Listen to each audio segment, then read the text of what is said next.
Technology is becoming such an integral part of our day-to-day lives, with phones, laptops, the internet, social media all being accessible for more people more often. Therefore, it's only natural that technology makes its way into the contemporary classroom, as students will need to be savvy with all kinds of technological skills in order to succeed in the future. If I'm being honest, I approached the idea of incorporating more technology into the classroom a little like this pug. I was being pulled along, tempted with the idea of a more powerful pedagogy and more engaging lessons, but I just wasn't sold. I was happy with how I had planned to teach various elements and didn't want to reinvent the wheel.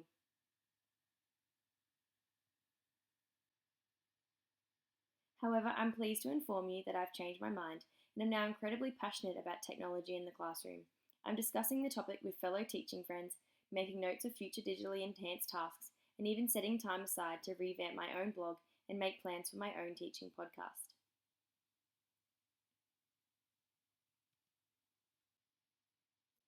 If I look back on my own educational experience, specifically high school, it was embedded with some fantastic pedagogical skills, but very few that reflected ICT skills. We used whiteboards, lugged around heavy textbooks, and booked in computer labs in order to research topics, type assessment, or create PowerPoints. Fast forward 10 years later, and I'm back at the same school, completing my placement, and it's so different.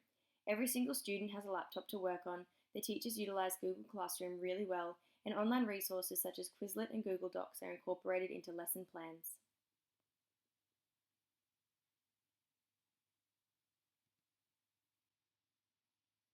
However, I want to push the boundaries even further. Why can't we have our students create YouTube channels for their drama and dance assessment, or launch podcasts and blogs to share their thoughts on set texts and topics explored in lessons? If we look back on Bloom's taxonomy, we can see why strong digital pedagogy goes hand in hand with higher order thinking skills.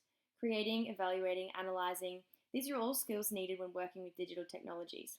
Creating an infographic, evaluating a podcast for effectiveness and entertainment, analysing an image, these are skills learnt through ICT literacy and taught with digital pedagogy skills. Taking a closer look now, the cognitive skills such as create, invent, plan, compose, construct, design, imagine, these are skills we use day to day when using digital technologies and skills that promote higher order thinking.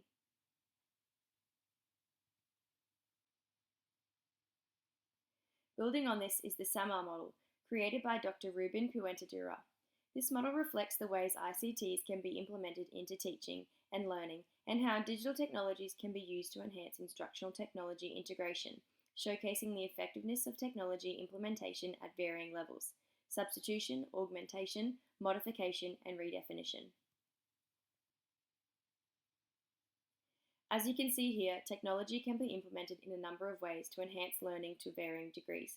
Smartboards and word processing software for substitution, multimedia presentations and online maps as augmentation, storyboarding and publishing a podcast as modification, and creating Skype connections and joining collaborative wikis as redefinition. Now, it's all well and good to want to incorporate ICTs into the classroom and to have sound digital pedagogy skills, but how can we implement these effectively? Productive pedagogies can be used to enhance instruction and improve student outcomes. Intellectual quality, supportive classroom environments, connectedness, and recognition of difference are all key elements that should be woven into digital pedagogy. So what is digital pedagogy? Digital pedagogy incorporates ICT use in a way that enhances classroom instruction, like we detailed with the SAMR model. High-end digital pedagogy has the ability to support critical thinking skills, develop new understandings, build on solutions, and so much more. It can be a little daunting to process all of this. Trust me, I've been there.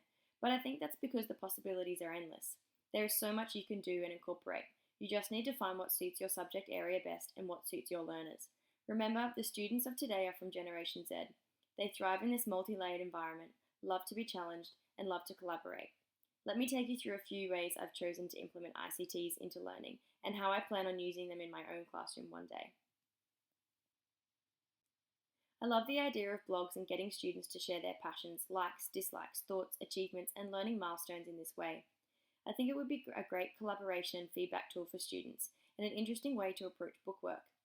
Homework and formative tasks could be presented, and students could give each other feedback and support, no matter the subject area. YouTube is another interesting platform I'd like to workshop more.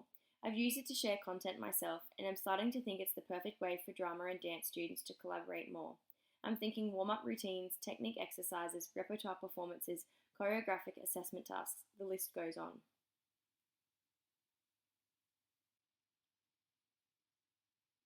Podcasts are another really interesting digital platform that could easily be implemented in the classroom. What you're seeing here is a book review podcast presented by two young women. I'd love to use this platform for a junior secondary English task, where students present an analytical essay of a novel in this way.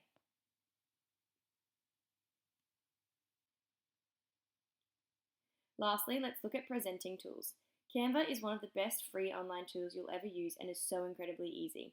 I've brainstormed these two tasks with the subject of dance in mind. Students could create a performance CV as a part of a performance task and could turn their choreographic statements into engaging posters.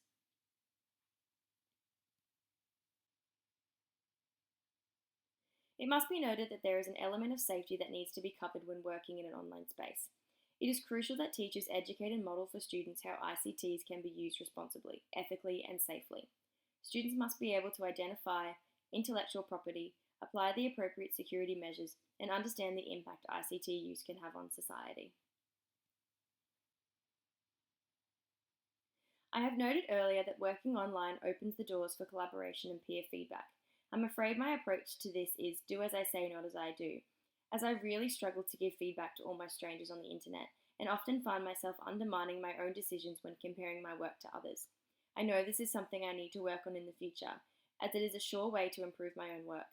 I hope to reach out to more fellow pre-service teachers throughout the rest of the unit to discuss digital pedagogy and more effective ways to implement ICTs in my own subject areas.